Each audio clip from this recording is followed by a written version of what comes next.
buñ ko raaxee bu ñëwee protocole bi tëj ko nag ci registre boobu ne ko fii doo fi génn doo xool lu la neex doo gis lu la neex ñu wutal ko kër ga gën a mucc ayib mu daw nekk fa sunu ministre yeeg sunu DG yi ñoom tamit bu ñu xasee am ndomba tànk rek léegi bii tenteel doo xam sax lu tax ñu tente bii xaw ma sax man lu tax très sincèrement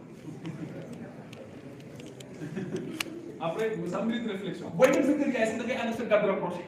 yow tu te sens plus en sécurité chez toi lan moo xew what's happened lan moo xew dafa mel ni yow da ngaa am subconscient bi danaan la ah yow nga lu ñëpp moom dañ joxe moom te gars yi dañ koy foog fi de su ko defee loo am nag vigile la nga koy def sa kër moom sécurité tu te sécurises pourquoi tu te sécurises autant pourquoi bëggatoo dëkk yëmbal nga dëkkoon bëggatoo fa dëkk pourquoi bëggatoo dëkk Thiadiaye pourquoi kër gi nga bëgg a tabax plateau wala fan résidence bëggatoo ko dëkk foofu loolu moo tax ma jàpp ne ëpp na ci réew ñu jox la une maison de fonction nga muté ko ci sa tur ëpp na lu ñëpp moom la loolu moo tax les gars commençons maintenant une prise de conscience réelle ci responsabilité bi ñu am xam ne réew mi ñun ñoo ko moom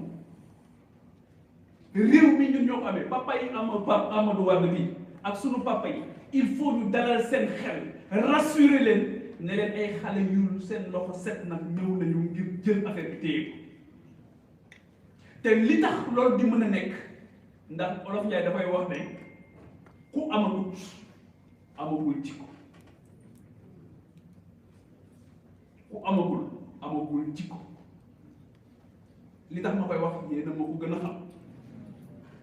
bari na fi ay ndaw yoo xamante ni dañoo utiliser ndaw ñi def leen escalier bari na fi ay politiciens yoo xam dañoo utiliser ndaw ñi def leen escalier lenn rek moo tax mooy ñàkk a xam solo si sunu borom jox doomu aadama yàlla lim bind yëpp nit moo ko ci gënal ku mat a fonk la kenn du ko caaxaane ku ko fontoo rek sunu borom dina la def lu doy waar loolu moo tax ñu war a ëppale sunu bopp tey war a am gàcce loolu moo tax ma ne nañ def une minute de silence parce que bu doon benn nit rek moom moo faatu rëy na waaye ay nit fii ñu toog nii ñun di wax am na ci ñoo xamante ni ña ngay ils n'ont pas encore fait le deuil ils n'ont pas encore fait le deuil de leur enfant koo xamante ni xëy na moom rek moo amoon seen espoir ñun bokkuñu ci def waaye am na ñu ci bokk tey te ñun ñi mënoon nañ cee bokk tey du ñu taxaw fii chaque jour on frôle la mort dans ce pays chaque jour ci hôpital ci erreur médicale ci tali bi ci yeneen ak yeneen ak yeneen am na foo xam boo fa feebaree tey la la soxla amul fa yooyu yëpp dafa nekk loo xamante ne ci war a liggéey ba engagement citoyen citoyenneté les jeunes ma ne bu ñu nangu ñu infantiliser ñu taxaw leen taxawaay bu mat sëkk xam ne ay kilifa ngeen vous n'êtes pas des enfants vous êtes des jeunes fii on confond enfant et jeune dañ koy confondre maa ngi ciy waxtaan ak Khalil démb mu ne ma pourtant enfant boo demee ci racine mot bi mooy quelqu'un qui ne sait pas parler ñun on sait parler ou pas on sait parler ou pas donc am na ci liggéey boo xamante ni foog ñu am ko léegi nag lii tax mooy ñu xam fi ñu bokk ak fi ñu jóge mooy ci ban réew la ñu gënee àdduna réew mu am solo la Sénégal moo tax ma ne bu leen ñàkk espoir réew mu màgg la ñu bokk je ne suis pas en train de dire que les autres nations c'est de petites nations wala c'est de petits états déedéet dama ne réew mu màgg la ñu amee ndax ñu màgg ñoo ko dëkkee tey jii booy wax engagement citoyen am na ñoo xamante ni ci benn documentation bu ma doon def gis naa ñu tudd les porteurs de pancarte ne moom engagement citoyen bi gën a am solo foofu lañ ko gisee ma ne ko waaw ki créé l'école de Pire en 1603 kooku xanaa amuloon engagement citoyen Xaali Omar Fall dafa jàngi rek ñëw créé université l'université a été brûlée par les Français tubaab yi ñoo ko la ne ko sa école bi mooy génne les plus subversifs gone yi génne fii bu ñu continuer réew mi dootuma ko mën a noot lii moo tax ñu brûlé école ñu bari xamuñu ko nit mën naa judd ci réew mi ba faatu dem Pire xanaa muy romb rek foofu la ñu war a commencer ñu xam loolu ñu xam lan la fi Thierno Souleymane Baal def ak Cheikh Abdoul Qadir Kane tey ci ban rencontre officielle lañ leen di tudd tey ñooñu ak liggéey bi ñu fi def ni mu toll Seyda Mariama Niass bii fi jóge keroog ndax bu jigéen ñi di daje Sénégal di waxtaane dinañ ko tudd. Je fais un clin d'œil à Gaël Mbaye les féministes ndax bu ñu dajee dinañ ko tudd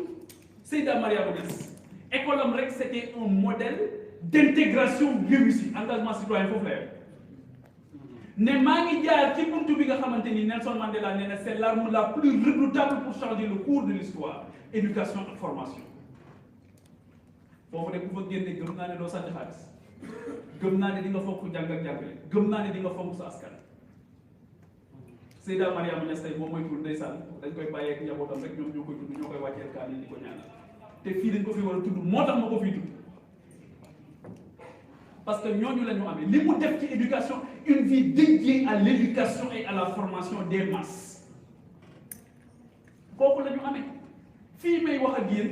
boo demee ca dëkk ba la ñu tuddee Porokhane 550 filles ña nga fa nourri logé blanchi ñu leen di jàngal seen xam-xam ñëpp soxna Jaara leen ñu l'éducation et la formation di leen waajal ngir ñu amal njëriñ seen askan. Où est-ce qu'on en parle dans ce pays loolu mooy citoyen loolu mooy une éducation boo xamante ni jël nañ conscience ci ñoom njëriñ bu ñu amal seen askan ëllëg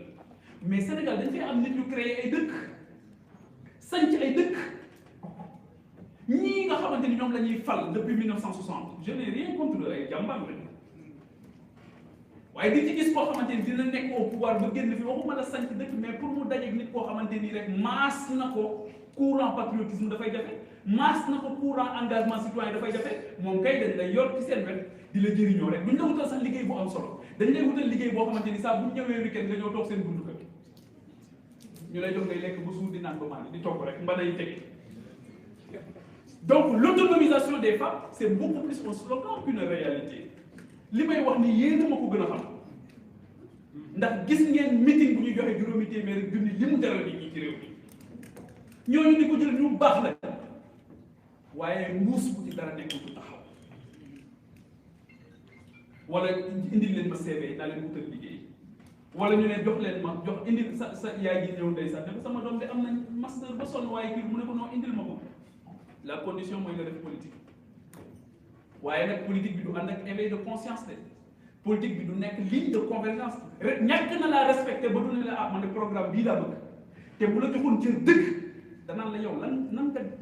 d'accord sa engagement citoyen kenn du ko monnayee dafa mel ni légitimité kenn du ko monnayee moo tax ku fi wut légitimité ba am ko di ko jëndee décret boo xamante ni da nga ko négocier loolu rek moo la yittewoon pour sa confort personnel lu la dal yaa ko teg sa bopp parce que nit ñi il faut que ñu jox leen seen gëdd donc engagement citoyen engagement bi mënta ñàkk man góor gi ma yar ba ci àjjuma bu daan dem di ñaanal ay waajuram ci armée yi daf may yóbbaale j'étais très jeune suñu demee mu ne ma bàmmeel ma defar bàmmeelu papa ma yaay ba pare mu joxe ma un certain nombre de bàmmeel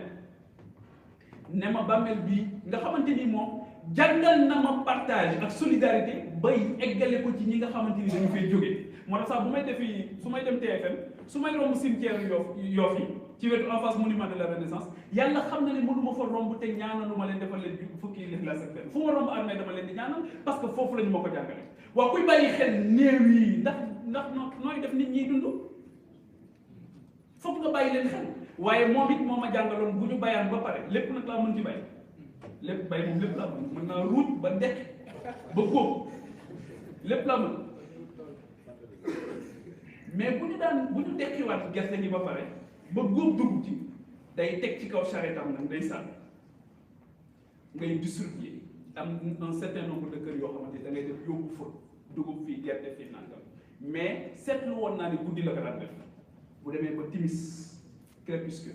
seetlu woon naa ni këram it médiation la woon kër de médiation c'était une maison de médiation sans tambour ni trompette ak sutura bu mag loolu moo tax il faut que ñu reprendre la maison mu nekk une institution boo xamante ni dafay nekk l'élément déclencheur bi nga xamante ni mooy tax nit ki xam li ko war vis-à-vis du bien public waaye nit ki di questionner jamono bu nekk qu'est-ce qu'il est prêt à sacrifier pour que les autres puissent vivre mieux et c'est ça la promesse républicaine qu'est-ce que les générations qui étaient là ont sacrifié pour que ñun ñu vivre mieux y en a qui sont du bon côté de l'histoire ay jàmbaar yu mag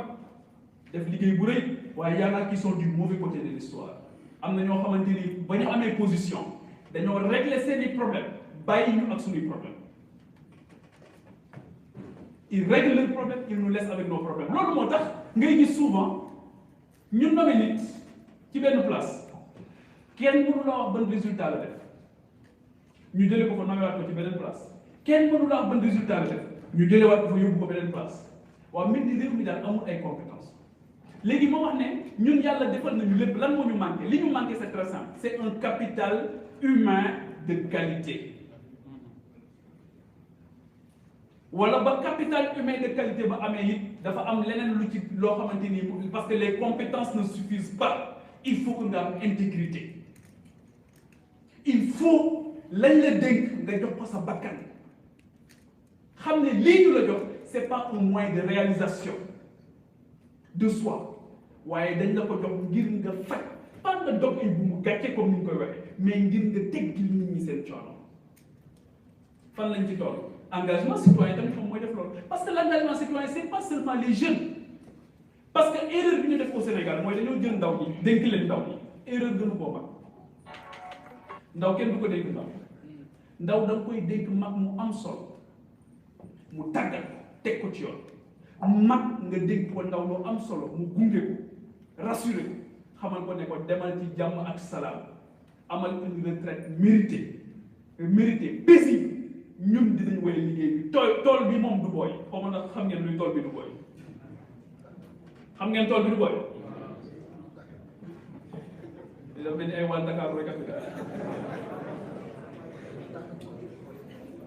wala am na waa Caajaay waaw am na ko yëkkati loxo fële ci ginnaaw li tax may tudd Caajaay souvent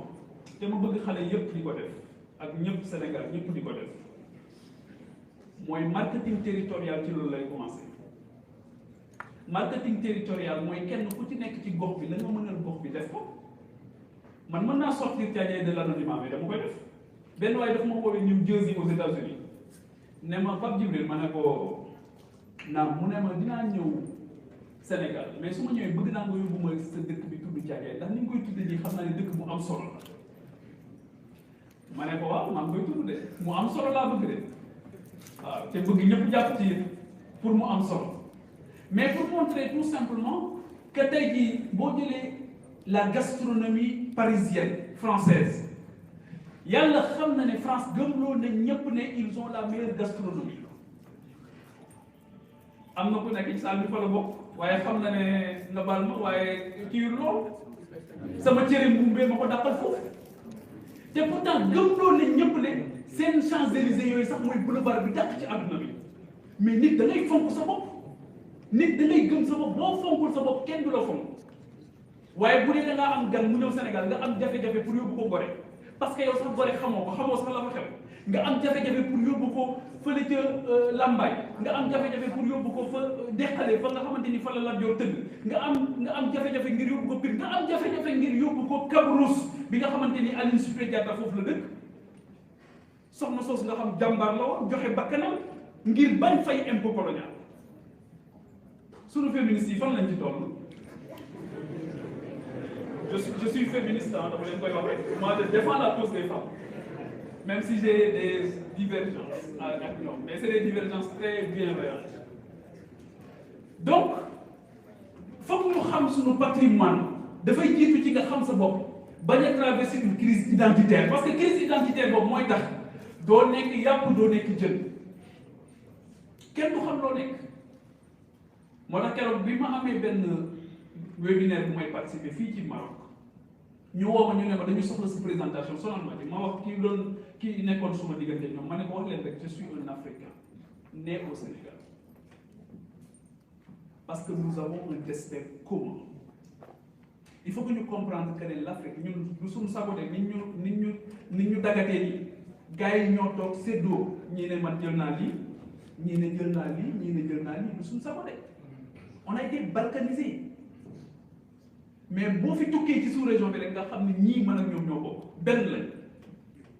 loolu moo tax Abdoulaye Wade waxoon un destin pour l'Afrique il faut qu'on soit fondamentalement panafricaniste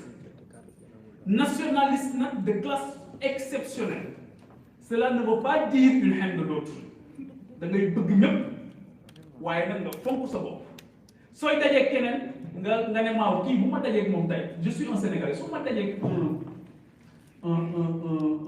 Français wala un Américain wala ku dëkk fële ca Japon wala Chine waaw moom te table ja de xam naa ne dina ma wax maawo kii ne dina ma wax naan waaw man su boobaa lan laa koy wax man lan laay teg ci table ji qu'est-ce que nous mettons aujourd'hui à la table de l'universel? Qu'est-ce que nous mettons à la table de l'universel, à la rencontre des autres aujourd'hui? Là, une république importée et imposée. République, elle a du mal à trouver sa place. Moi, j'ai traversé une crise. Une république, je ne suis pas en train de dire qu'il faut jeter le bébé avec l'eau du père. Mais soyons d'accord que c'est encore un bébé. Parce que vous faites que les républiques et la démocratie vont enchaîner les élections, je me pose des questions. Maroc est un modèle de développement aujourd'hui, inclusif. Est-ce que Maroc, démocratie, bi France, vous voulez le faire ou le dire? Est-ce que le Rwanda, démocratie, bi France, vous voulez le faire? Est-ce que Singapour non le dire? Est-ce que le Japon non le dire? Nous avons réinventer inventer ce modèle de démocratie pour dépôt ak seen us et coutume waaye bu dëppoo ak seen réalité socioculturelle fan lañ ci tollu ñu tudd naa léegi Seyda Mariama Niass elle est femme d'État non c'est une femme d'État non c'est une femme d'État mais ñun ñoo koy wax ñeneen ñi keneen la ñuy tuddee homme d'État ak femme d'État sëñ Mountakha c'est un homme d'État non sëñ Mbaye Sy Mansour c'est un homme d'État Mame Abdou Aziz Sy Dabakh c'est un homme d'État dans toute sa splendeur, dans sa forme la plus sublime. waaye kenn du ko tuddee homme d'État surtout ñun ñuy jàng ci école tubaab bi duñ ko tuddee homme d'État lan moo tax parce que prisme bi ñu am moo baax le prisme n'est pas bon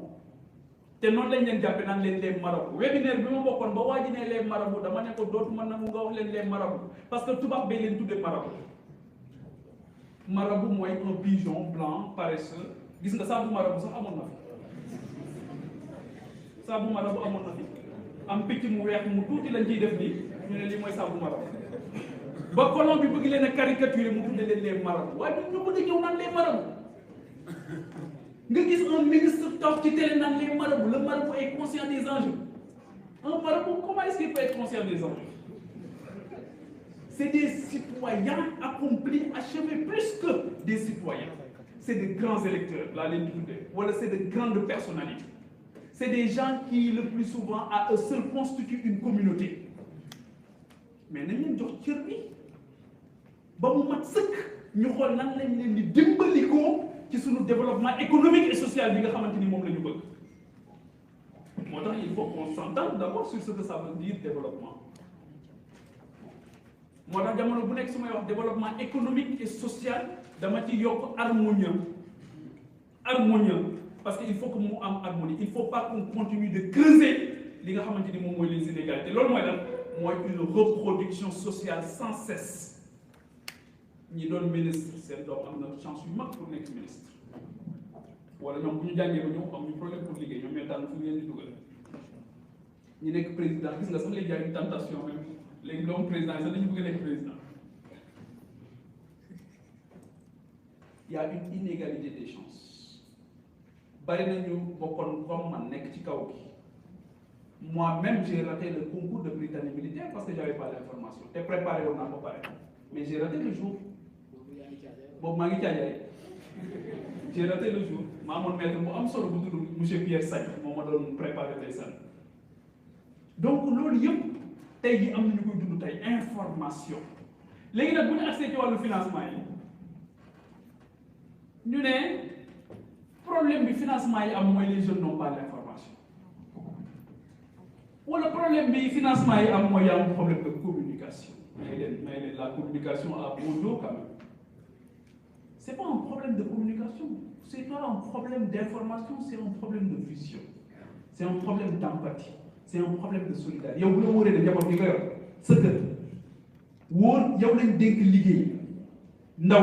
nga régler ce problème ndaw say liggéeyu ndaw yow nga régler ak ñi la wër ak say militants bàyyi ñeneen li nga def yow la neex loolu moo tax may wax ne su ma gisee koñ bu nekk ak dëkk bu nekk bëgg am ministre ak DG je me pose des questions. Le ministre de Mbour qui habite Mbour n'est pas un ministre de Mbour, c'est un ministre du Sénégal. Le DG qui habite Médina, Cheikh Tidiane Ba, n'est pas un DG pour Médina, c'est un DG c'est pour tout le Sénégal, d'ici et de la diaspora.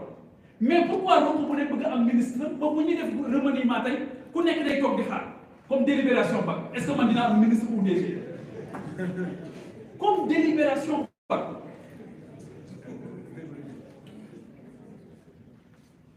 Am na si ñoom sax bu ñu leen falee dañ naan léegi coono yi jeex nos ennuis financiers sont terminés maintenant du dëgg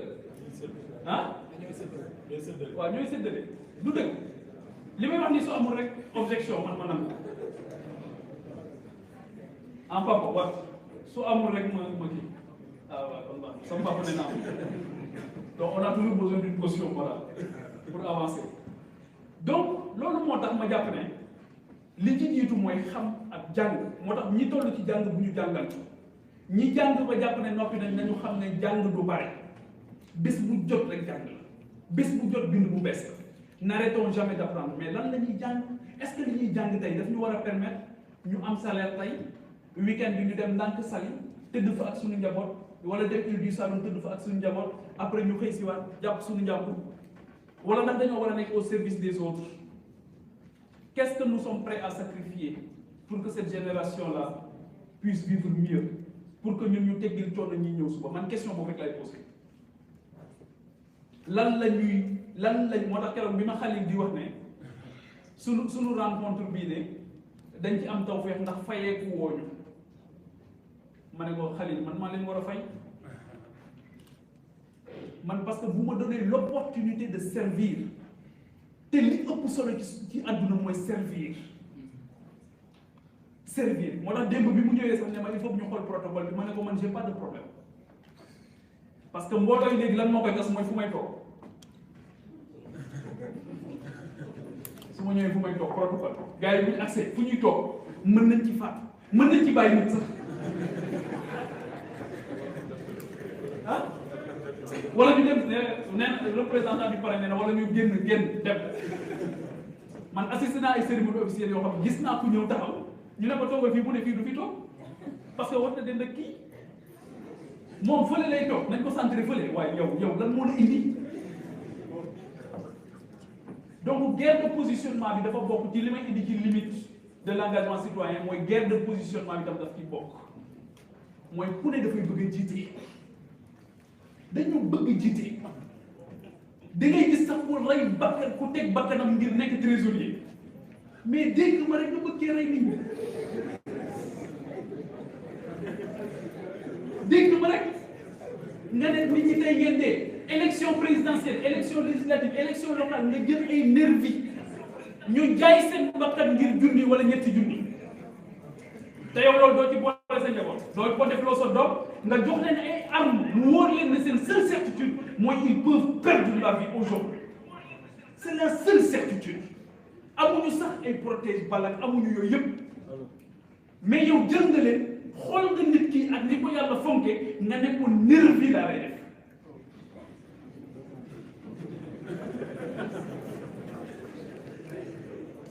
bàyyi sa papa bàyyi sa yaay bàyyi say rak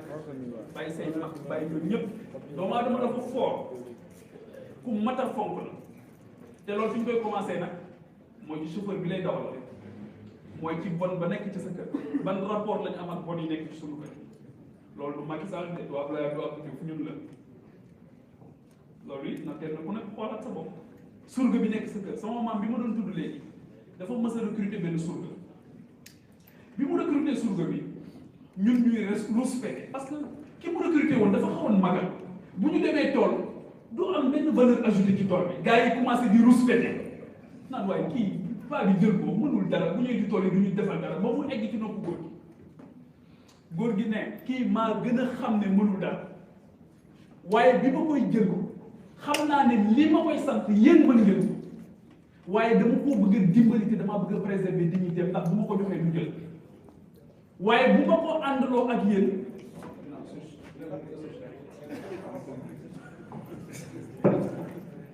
su ngeen ko mu ne su ngeen ko protégé wul moom du ngeen préserver dignité ma koy jàppale. loolu moo tax aussi il faut que ngay ak sëñ Bay Jaxate dafay wax ne ku bari xam-xam la woon dafay wax ne àdduna del nangu di xëyal koo xamante ni du la añal mu ne àdduna bi di fi xëyal koo xamante ni du la añal waaye di fi añal koo xamante ni du la xëyal mais pourquoi nga bëgg jamono bu nekk mu am une contrepartie directe koo defal fa mu defal koo wutal liggéey parce que nee nga wutal nga ko liggéey il faut que booy def politique mu sol sa t-shirt ñëw ànd ak yow bu dee dëkk dafa dëkk Mbour comme Abdoulaye Ousseynou Anne bu Abdoulaye quitté vendredi nga quitté samedi parce que week-end politique la c'est pas possible jàmbaar il faut qu'à un moment donné ñu xam lan la ñu bëgg c'est ce qu'on a fait depuis 61 ans quel est le résultat aujourd'hui mais il faut qu'on change de fusil d'épaule il faut qu'on change d'approche de cap il faut que ñu xam lan la ñu bëgg ci suñuy ndaw il faut que ñu xam lan la ñu bëgg ci suñuy mag mbas mi xaw na jeexal suñu mag ñi te réew mu ñuy tabax dañoo soxla mag ñi man damay tudd mag ñi lu bëri parce que ci keppaaru mag laa màggee j'avais pas vu d'ailleurs ci keppaaru mag la gimmee ci la xàmmee mu amoon une haute idée de l'éducation moom bàyyi jàng moom man mas naa jógee école benn jour di wax ne suma bopp day métti bi ma agsee parce que dama sonnoon bi ma agsee ne ko dama feebar maa ngi agsi kër ga ay 12 heures ne ko dama feebar bi ma ñëwee góor gi dafa amoon une pharmacie ci biir néegam benn boîte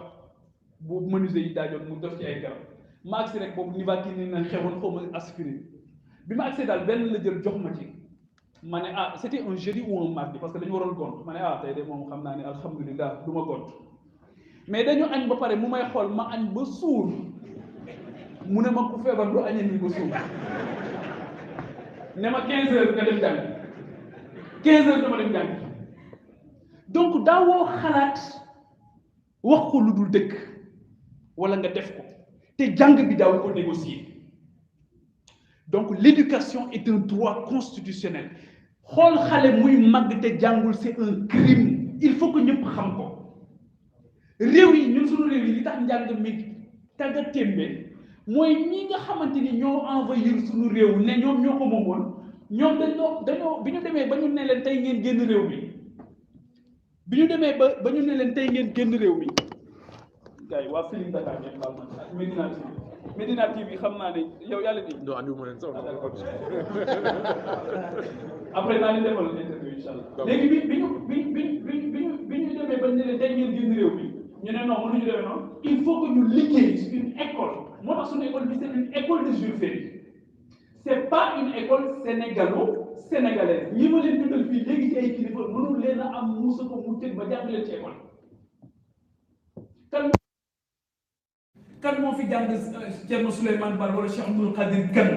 ak ñeneen ak ñeneen ñoo xamante ni tey mën naa koo lim fii ba suba te du ñu jeex c'est moi j'ai eu la chance de faire sur les pas de Seydi Hadji Malick Sy radiyallahu anhu mais bi ma defee sur les pas de Seydi Hadji Malick Sy ba gis li mu def ci wàllu xam-xam ak tasaare xam-xam ci biir réew mi avec son fameux séminaire de Ndiarndé mais je me suis posé beaucoup de questions moo tax c'est Cheikh Ahmed Tidiane Sy Al Maktoum tuddee woon ko l'inconnu de la nation sénégalaise parce que suñu ko xamoon tey duñ ko fi bàyyi jamono bu nekk naan Habermas naan Samba Ndiaye ak Doudou Diop di leen tudd ñoo xamante ni il fallait kuy wàll yéen da ngaa tëggut waaye ñun jàpp nañ ne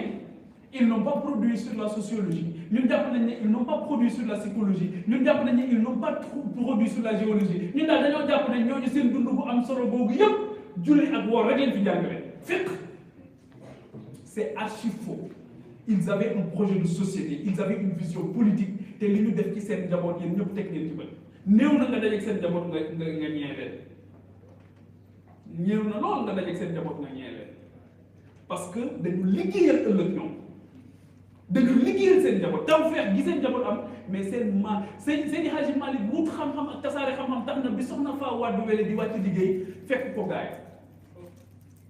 bi ñu ko xibaaree mu ne njaal moo fa des naa wéyal liggéey bi njaal moo fa des su ma noppee dinaa dem jaale ji ay mbokkam boo demee ndombo ba mu bindee Taysiir mais tu as une haute idée foofu ba tey ji dafa naqaree dem ndombo sa jëri jóg man dem naa fa foofu ku fa dem doo bëgg sax guddi fekk la fa parce que tali ba baaxut mais moom imaginer jamono ba mu fa nekkee foofu lañ ko yëgalee ne sëñ Babacar Sy gane naa loolu est-ce que suñu école yi nañ ñu ko jàngal te sëñ bi loolu day tax ma gën a fonk réew mi day gën a tax ma gën a fonk ñi ma tudde man les pères fondateurs tey jii bu ñu lay tuddal tey les pères fondateurs aux États-Unis et ailleurs tu as l'impression que c'est des prophètes tu as l'impression que c'est des demi-dieux du nit ñu ndaw mais parce que seeni sët ba ñu ñëwee dañ leen a fonk yëkkati leen wane seen lu baax nëbb seeni ayib ñun tey jii sunu mag yi fi jóge woon lan la ñu mën a génne tey teg ko ci table ji loo xamante ni dina renforcer sunu vivre ensemble waaye dina tax aussi ñu xam sunu bopp lan la ñu génne ci table ji kan moo ñu dimbali ci loolu kan moo ñu dimbali ci loolu kan moo ko def damay toog di déglu ay discours officiels institutionnels damay toog ba jàgg ma ne mais est-ce que on est réellement au Sénégal fan la ñuy tudd tey Aline Sitoé Diatta fan la boo wàccee Kabrousse tey boo fa tegee sa tànk wallahi lancim su dee bëgg nga réew mi sa yaram day daw mu wóor la ne kii jigéen la nekk à la fleur de l'âge comme Gaël réewam Gaël dañ ma gën a jege rek yam ma la réewam jaral ko tey ñu exilé ko ba Tombouctou la ñu ko rayee suul ko foofu ma nga Tombouctou tey est-ce que loolu war nañ ko xam wala déet mais war nañ ko xam ñooñu ñooy les pères fondateurs c'est eux qui nous fondent hold-up bi nag c'est à partir de 1960 gars yi ne ñii bu ñu leen bàyyee ñu tabax seen république rek non problème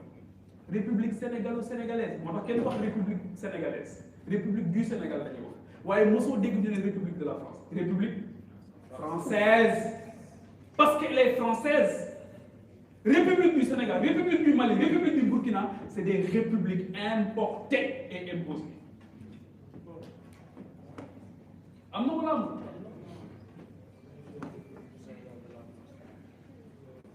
C'est-à-dire qu'il nous faut une république sénégalaise, sénégalo-sénégalaise. Il faut qu'on y travaille. Il faut qu'on y travaille. D'arrache-pied. C'est notre responsabilité. Avec toute l'intelligence, toute l'expérience des personnes sages yi nga xamante ni dañu bëgg Sénégal nan la ñuy jëlee suñu fukk nan la ñuy jëlee suñu expertise nan la ñuy jëlee suñu bëgg-bëgg mettre ko nag sous l'aile protectrice de ces personnes qui ont atteint une certaine maturité, une certaine sagesse, de ces personnes yi nga xamante ni tey ëllëg lan la seen réew di nekk moo leen di yitteel. te acte bu ñu posé dafay am conséquence te loolu bu ñu ko lijjantee gis nga tey jii bu ñuy wax entrepreneuriat xam ndax gars yi dinañ ko xam te mën nañoo jàngale Sénégal entrepreneuriat ba jeex kenn du tudd baara boobu c'est un modèle d'entrepreneuriat achevé coono bu mu tegoon boppam ak am gis-gis ci entrepreneuriat mais moo jur Serigne Mboup moo jur CCBM waaye ba Serigne Mboup tollee ci jàng dugalu ko école Jules Ferry de da ko yóbbu Kokki est-ce que la différence n'est pas à ce niveau loolu moo tax assises yi ñu def ci éducation nationale dama cee d'accord loolu moo tax assises yi ñu def ci enseignement supérieur dama cee d'accord waaye nag application bi moom du suba ngeen koy gis de moo tax ma ne ñoo ngi demati ci ay conseils moo tax ma ne toog bi doy na lépp xam nañu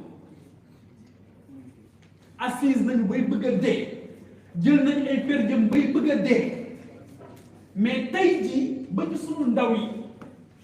mais l'éducation de nos jeunes aujourd'hui de la société civile et des partis politiques mais est confiée à des organisations étrangères présentes au Sénégal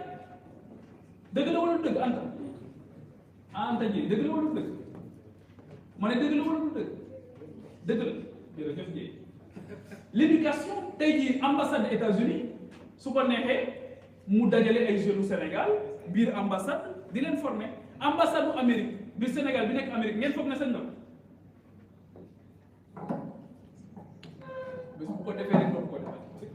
bés bu dajalee gone Amérique yi ca ambassade boobu naan dama leen di jàngal démocratie, la relation que vous avez avec la femme, c'est pas bien, il faut que vous preniez la femme. Parce que les organisations présentes dans nos pays n'ont pas d'argent pour développer ce pays. Ils ont questionné, ils ont une philosophie sociale, ils ont questionné le rapport que tu as avec la femme, le rapport que tu as avec la jeune fille, le rapport que tu as avec le garçon, le rapport que tu as avec. D'ailleurs, non. Nous sommes Allemands, nous sommes ko nii nii la ñu ko gisee kon yéen ni ñu ko gisee nii ngeen ko war a gisee ñëpp toog gisee tam. C'est une démission, les gars. C'est une démission. Moi, je n'ai pas besoin d'eux aujourd'hui pour me faire une idée de la démocratie, pour me faire une idée des limites de la démocratie, de leur démocratie. Et encore quelle démocratie? Taïe Angela Merkel pour Allemagne, mais il appartient au parti chrétien allemand. Fille, j'appartiens à un parti Nangam Sénégal, d'autres côtés. Alors que cette confession, moi aujourd'hui je suis musulman, je suis mouride, mais dafa tax ma gën a am conscience ci république bi ma bokk, dafa tax ma gën a am conscience ci sama devoir, dafa tax ma gën a am confiance ci mag ñi nga xam ñoo dëkk réew mi. Je suis musulman, je suis mouride et je dois beaucoup à l'église parce que j'ai fait mes premiers pas à l'église catholique de Thiadiaye, à l'école Notre-Dame de la Paix te mosul altéré suma ngëm. Loolu mooy Sénégal bi ñu bëgg. Mosuñu yàq sama ngëm, au contraire. Suma voisin immédiat à Thiadiaye c'était une famille catholique ñoo taxaloo kër. Jàmm lañu seq ba ni ma fa dëkkee mosuñu am problème. Sénégal yi ñëw fekk fi ay cimetière mixte.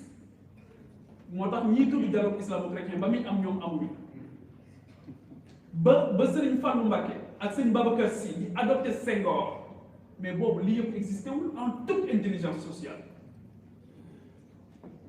Donc il faut qu'on soit beaucoup plus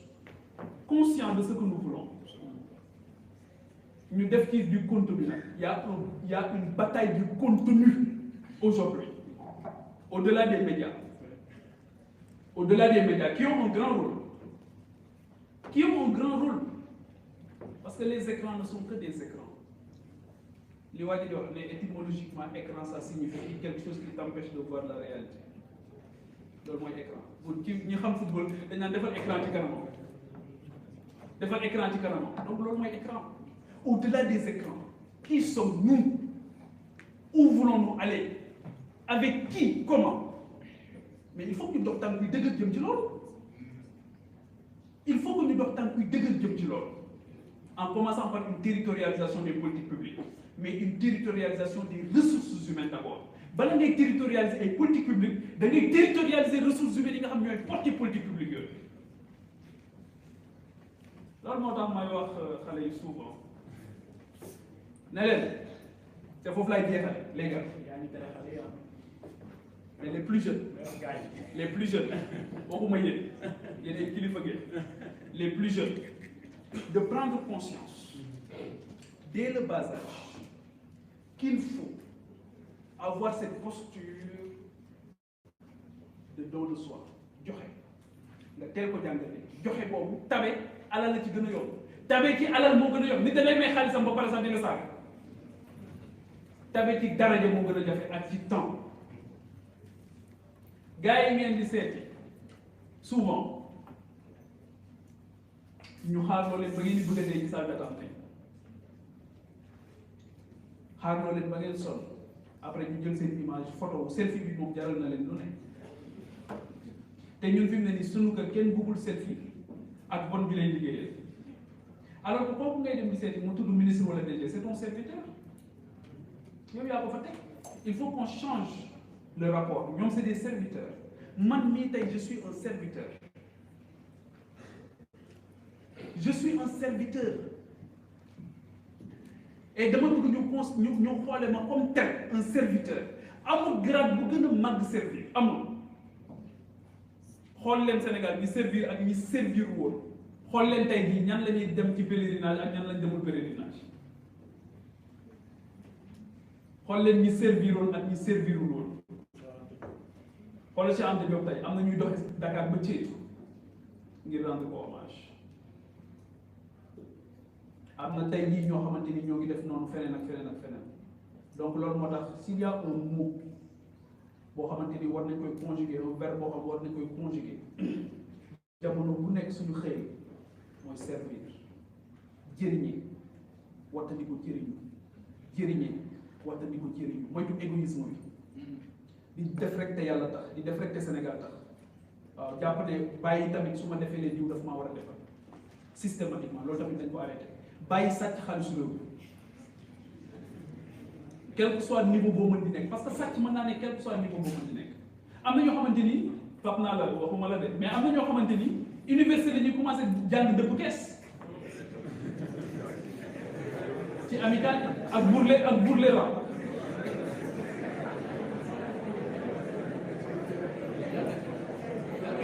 jalgati la Abdoulaye ni jalgati la du dëgg ah dëgg la foofu lañ koy commencé léegi foofu boo ko commencé foofu après pour nga bàyyi ko dafay jafe yenn saa yi étudiants yi yónni la nga dem négocier avec l'autorité nga dem négocier avec l'autorité autorité bi ne la non xam nga li ñu bëgg étudiants yi soo demee wax leen ko du ñu nangu léegi xoolal bàyyi ñu négocier am téye lii passal ci lii lii jox leen waaye lii téye ko loolu mooy corruption passive am lii téye ko mais yow lii mu la jox ne la téye ko bu dul woon mbooloo mi doo ci jot ci moom kon amoo droit téye ko donc sew yooyu la ñuy bàyyi muy dem ba mu mujj nag nekk nag lu rëy moo tax ba ci les multinationales bu ñu ñëwee ci suñu réew yi du ñu am difficulté parce que il trouve rapidement un Africain de service kooku moom pare na sax pour attaquer Sénégal au tribunal international ci contre réew loolu sénégalais africains yi rek ñoo ko ñëw tey jii doo gis japonais bu dem naan day attaquer tribunal international ay japonais parce qu'ils représentent une multinationale et ils ont eu des difficultés dans les contrats mais ñun fii Sénégal ngay gis des sénégalais qui ont porté plainte à l'État du Sénégal au tribunal international mais ana bëgg réew mi bëgg naa la waaye nag suma bopp moo la gën a amuloo droit bi nga def ko donc yooyu il faut qu'on soit très attentif par rapport à ça leneen li nag foofu lay jeexal mooy il faut que ñu comprendre définitivement que xam jàng mënta ñàkk ci ñun jàng nag dafa bëri façon waxuma école bii rek bi xew bii am lépp jàng la lépp lu lay génn ci réer jàng la lépp lu lay génn ci réer jàng la est-ce que da nga ko def dans la pratique ou bien da nga ko def dans une école c'est la même chose lépp école la am na ñoo xamante ni seen kër ñu yendoog seen papa wala ñu yendoog seen maam jàng nañ ci leçon yoo xam nit yenn na en fi te xam donc loolu yëpp lépp xeetu jàng la moo tax ma ne jàng mënta ñàkk ci ñun soo jàngee ba pare nag nga ne léegi mën naa servir sama xam-xam bii nga questionner ses redevabilités vis-à-vis de ton pays qui t'a tout donné léegi nag nga commencé gëstu nag xam yow ki nga doon xam soo génnee fii dem Maroc soo dajee ak marocain nan ngay def ba mu fonk la fonk sa kii ñun ñoo ngi waxtaanee Maroc fi mu ne ñoo ngi waxtaanee Assane II mais est-ce que waa Maroc tey jii dinañ ñu waxtaanee ñun parce que ñoom dañu def public relation boo xamante ni dañoo fexe ba ñu amee ñëpp xam leen ñun tey jii fan lañ ci toll tey est-ce que ñi ma tudd fii dinañ leen tudd bu ñu nekkee ci perron de l'Élysée est-ce que dinañ leen tudd bu ñu demee Maison Blanche est-ce que dinañ leen tudd bu ñu taxawee ci tribune Nations Unies wala déet est-ce que dinañ leen tudd au niveau du Parlement de la CEDEAO est-ce que dinañ leen tudd au niveau du siège de l'UA de l'Union africaine est-ce que wala déet ndax dégg ngeen ko waaye ñoom saa boo leen déggee ñuy wax président yi nga xam ay panafricaniste lañ waxuma ne suñu bos du panafricaniste lañ mais président yi nga xam dañu bëgg Afrique duñu wax mukk te tudd ñu seen i père fondateur c'est extrêmement important moo tax bu ñu ñëwee nii ne dañuy fêter indépendance yooyu dañ leen ci waroon boole ñoom parce que ñoo ko Maba Diakhou Ba dañu dagg baatam ndax réew mi bañ ku ko noot Maba Diakhou Ba est-ce que ñun bu ñu tuddee indépendance dañ ko ci boole duñ ko ci boole Ahmadou Cheikh dañu ko fàtt Cheikh Ahmadou Bamba exilé Samori Touré exilé est-ce que dinañ leen ci boole tey ci suñu république bi nañu accepter réinventer ko dëgg ko def ci mu nekk une république qui nous rassemble et nous ressemble nga xamante ni bu ñu entonné hymne national nga am les larmes aux yeux parce que hymne ba la muy wax xam nga ko xam nga lu tax ñu yëkkati ko xam nga la muy symboliser les symboles dafa am solo dans une nation je préfère même parler de nation que de république dans une nation les symboles dafa am solo qu'est-ce que le lion symbolise aujourd'hui dans votre quotidien ci seen sceau de la république la bokk lan lay symboliser baobab bi lan lay symboliser les couleurs lan lay symboliser mais loolu il faut que ñu xam ne nit ki du ko judduwaale daf ko war a xam il faut qu'on y mette du contenu et il faut qu'on accepte de le réactualiser toujours pour décoller avec les enjeux du monde nouveau. Est-ce qu'on le fait suffisamment? Je ne le pense pas, Anta Gueye. Je ne le pense pas. Je ne le pense pas, très sincèrement. De quoi on parle dans les réunions politiques? Fan yi dëkk bi yëpp a ngi def meeting politique. Ils veulent montrer au président qu'à un moment donné on était dans les trous, dans le tunnel, mais léegi on est là. Parce que yaa ngi tudd remaniement. Mais dans ces réunions politiques, on parle de quoi? su ba la mooy bëgg a dee rek ñu naan réalisation wax naa ko fii léegi nee naa leen man du ndam ci man sama njaboot ma jox leen ñu lekk ba suur naan ba man di du ndam li mooy ñii ñëw ëllëg samay doom bés bu ñu tollee ni man lan laa leen teggil ci coono loolu moo tax Chine ci biir Covid bi def na benn hôpital en 10 jours est-ce que dégg ngeen dirigeant chinois yi di ko lawte ci àdduna bi di ko tudd fu ne duñu ko tudd parce que loolu moo tax ñu teg leen foofu man ma jox sama njaboot ñu lekk ba suur naan ba màndi mais moo tax ma ne fa est-ce que bu ma ko defee dama war di xoggale ku ne leen tàggal leen ba samay maam ah non tey jii boo demee Maroc réceptionné seen 212e train sans tambour ni trompette def nañ TGV léegi Casablanca Marrakech Tanger tu faisais 6 heures de temps wala 5 heures de temps léegi 2h15 nga koy def dans un confort extraordinaire sans tambour ni trompette fii xoolal coowal terre bi ni mu mobiliser sur l'énergie depuis des années terre dina di inauguré ko inauguré fii dugg na fii génn na fii ñaata milliards la du ñaata milliards terre BRT coow li ne kur mais c'est extraordinaire da ngay gis sax koo xamante ni dañ lay sant ne la yow tabaxal fi benn édifice nga ne waaw édifice bi dinaa ko tabax waaye solo bi nga ci gën a am di nga dépenser ay millions ci teg xeer mais doo dem commencé tabax waaye teg xeer tu mobilises toute la république ñu ñëw toog ngay teg xeer commencé tabax su paree ñu dëkk xam ne dëkk na commencé tabax mais pourquoi nga bëgg a mobiliser toute la république parce que da ngay teg xeer nga dépenser ci autant d'argent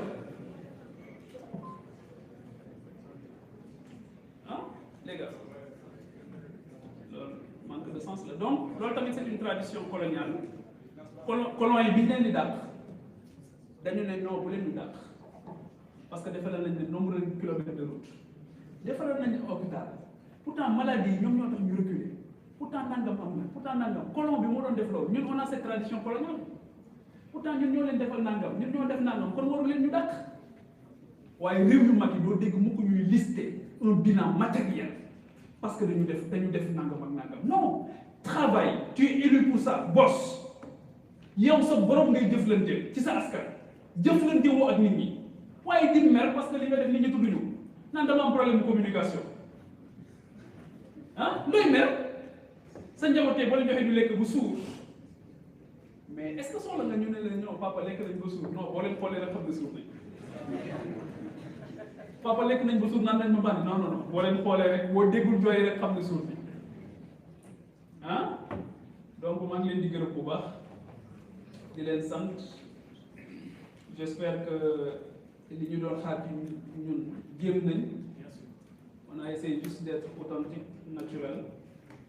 démb bi may amee ñu may waxtaanal ci benn salon bu ma nekkoon dama leen wax ne leen lii may wax fii laay wax suuf parce que loolu laa gëm te ci loolu lañu war a ànd ci dëgg boobu dox tànk yu dëgër bàyyi naxante bi bàyyi tappale yi ku ñu dénk nga xam ne dañ la dénk soo ci paree nga dem defi leneen On ne peut pas être ministre à vie. On ne se bat pas pour être ministre. Pourquoi se battre pour être ministre? Pourquoi se battre pour être DG? Servir rek nga bëgg tàmbali bés bu ñu demee ba xool ne yow nag fii baax nga fi ñu ñëw jox la bu ñu la dénkee ñaari fan gis ne am na insuffisance de résultat ñu ne la sëñ bi delluwaatal fi nga nekkoon. waaye tu te bats pour être ministre, tu te bats pour être chargé de mission. Et encore quelle mission?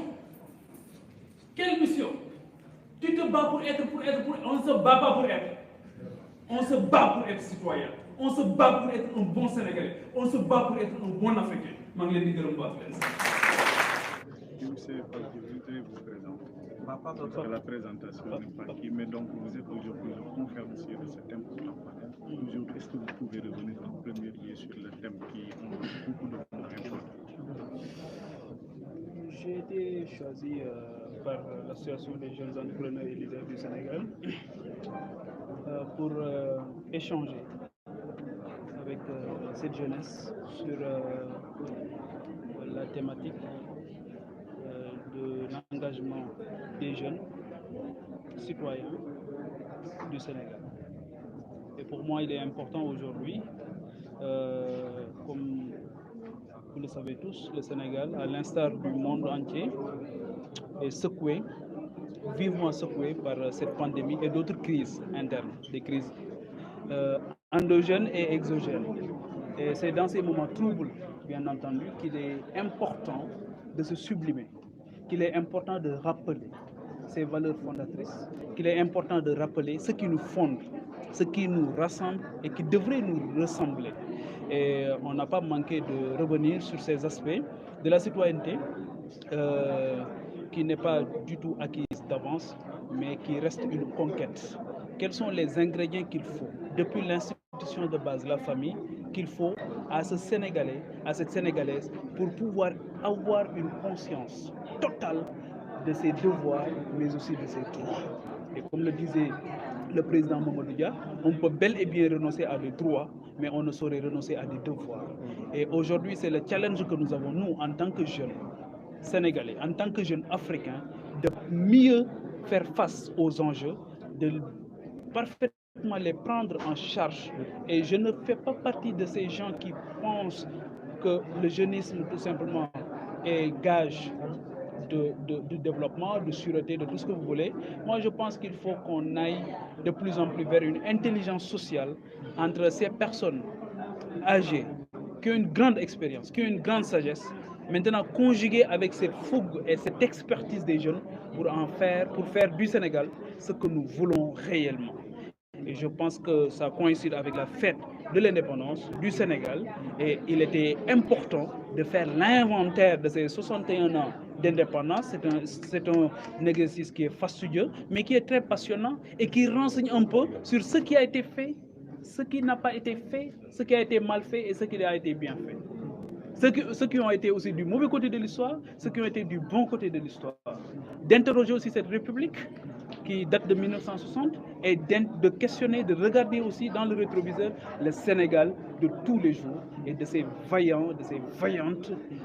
Sénégalaises et Sénégalaises qui ont contribué à faire de ce pays-là ce qu'il est devenu aujourd'hui. Et c'était un moment aussi de rendre hommage à toutes ces victimes qui ont questionné durant tout leur vécu l'intérêt général. L'engagement des jeunes, bien vous l'avez si bien dit, mais est-ce que l'engagement des jeunes ne nécessite pas aussi des accords? Oui, mais moi je ne suis pas pour cette infantilisation de la jeunesse. Moi je pense que les jeunes devraient s'assumer, en commençant par avoir une formation de qualité, une éducation de qualité. Je fais le distinguo nettement avec l'enseignement. Il y a l'enseignement, il y a l'éducation, il y a la formation. Il faut une éducation de qualité, il faut que les jeunes soient extrêmement bien formés. S'ils demandent un accompagnement, je le demande. On doit l'exiger de l'État à ce niveau-là. De l'éducation, qui est un droit constitutionnel avant l'engagement citoyen. Parce que l'engagement, en réalité, n'est que la fin d'un processus qui a été enclenché depuis l'institution de base, en passant par l'école. Et ensuite vient l'engagement au niveau de la collectivité aussi, qui doit commencer très tôt. C'est la promotion du volontariat, c'est la construction citoyenne. Qu'est-ce que les autorités aujourd'hui font pour aider à la promotion du volontariat? Questionner sa redevabilité vis-à-vis de ton pays, de ton continent qui t'a tout donné. et qu'est-ce que l'autorité aujourd'hui fait pour que vous et moi, pour que nous puissions exercer la plénitude de notre citoyenneté. Pour moi, c'est des questions qui me semblent importantes. Donc, ci wolof maa ngi sant bu baax waa AGERS yi nga xamante ni ñoo ñëwoon ñoo ñu defal tawfeex dimbali ñu boole ñu ci seen waxtaan bi mu nekk ay xale yu am solo nekk ay kilifa yu am solo nekk ñoo xamante ni tey jii réew mi mën na am yaakaar ci ñoom du ñu yàq du ñu yàqee nekk ñoo xam dañu am conscience ci ne bu jamono demee ba lëndëm foofu nag la ñuy xàmmee ñi nga xam seen xel leer na foofu la ñuy xàmmee ñi nga xamante ni seen bopp rek yitteelu leen askan bi moo leen yitteel dëgg-dëgg askan bi waxuma it ñooñu nga xam dañuy def askan bi escalier ngir am lu ñu bëgg waaye dafay nekk ñoo xamante ni dañuy ànd ak askan bi bokk ci askan bi jël seen bopp jox leen ba pare bàyyi leen ak seen bopp donc et je pense que c'était ça aujourd'hui moo tax ñu questionner engagement questionner citoyen questionner li nga xamante ni moom mooy jeune questionner li nga xamante ni moom mooy Sénégal lan mooy engagement lan mooy citoyen lan mooy jeune lan mooy Sénégal loolu la ñu war di waxtaanee ci kër yëpp loolu la ñu war di waxtaanee ci penc yëpp te loolu bu ñu ci tontoo xam ne du lu fi amut lu fi am la am na ñu ko bëgg am na ñu fi nekk am na ci ñoo xamante ñu ngi ci góorgóorlu bu baax ñi ci góorgóorlu ñu wane leen ba ñu fes ñi ci góorgóorlu woon ñu wane leen ba ñu fes ñi nga xamante ni ñoo defoon safaan bi nga xamante ni am na ñu koy roy mu nar a yàq ñu wane leen tamit ñi nga xamante ni itam defoon nañ safaan te wane wuñ ko ñu suturaal leen moi c'était ça dont j'étais en train de parler aujourd'hui et je pense que alhamdulillahi rabbil alamin